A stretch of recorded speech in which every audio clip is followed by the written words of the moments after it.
with us. Hi, Brad. How are you? Good to see you again. You know, this is, for somebody who does what I do for a living, this is frightening. And it should frighten people on both sides of the aisle, because it just matters, just depends on who's in office when this comes, because my theory is that the Republicans and the Democrats are both growing in a progressive sort of way, and it's bigger and more oppressive government.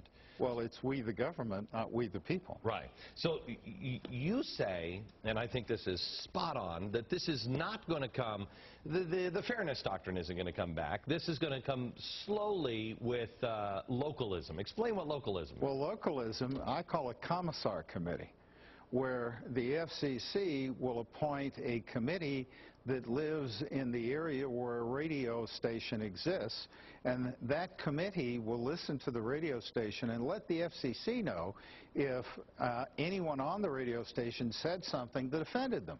That's unbelievable. And then if it offends them, they can put a fine against the radio station, or, like they want to do, they want to cut back the number of years on a license from 8 to 2, then they can say, you've lost your license. So here's the thing that concerns me, because the newspapers are crashing, right. And as they crash, then there's just more of a concern of, gee, I mean, who's going to cover the city council meetings?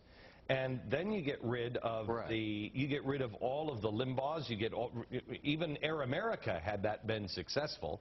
You get rid of all of those things, and you have to have the local. That puts these radio stations out of business. Right. What they're really saying is there's enough people talking about the national news on television, so you radio stations should talk about dog catcher news. Right. Now, lose your listeners. You said on April 1st, and this sounds like an April Fool's. I thought it was.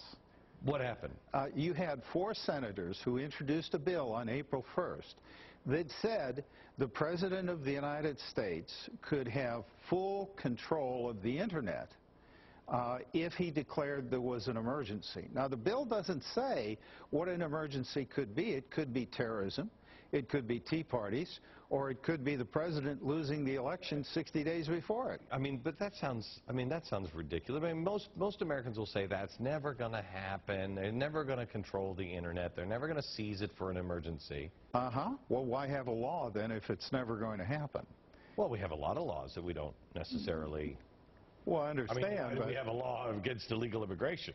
I mean, but certainly the Chinese know how to control the Internet. Right. And it would be a question. They would then say, you have something on an Internet site, you're okay, you can continue to do it.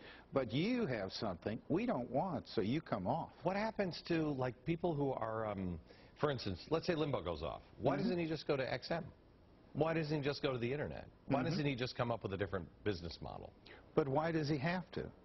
Why does everybody have to seek a new business model when the airwaves belong to the people, not to the President of the United States, and not to the government? The Internet may have been developed by Al Gore, but it doesn't belong to Obama. I don't think he did that, actually. So the book, does it line out what people can do? Yes, and we put up a website. I've got a .com site. It's endofreespeech.com.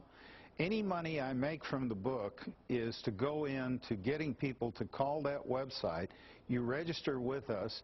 We'll send emails to your 2 senators, your congressmen, for free, and we'll send emails to the 5 members of the FCC for free. Okay. And we will send them at a time when a bill is coming up. Okay, Brad. Thank you very much. Thank you for having me. Name of the book is Shut Up, America.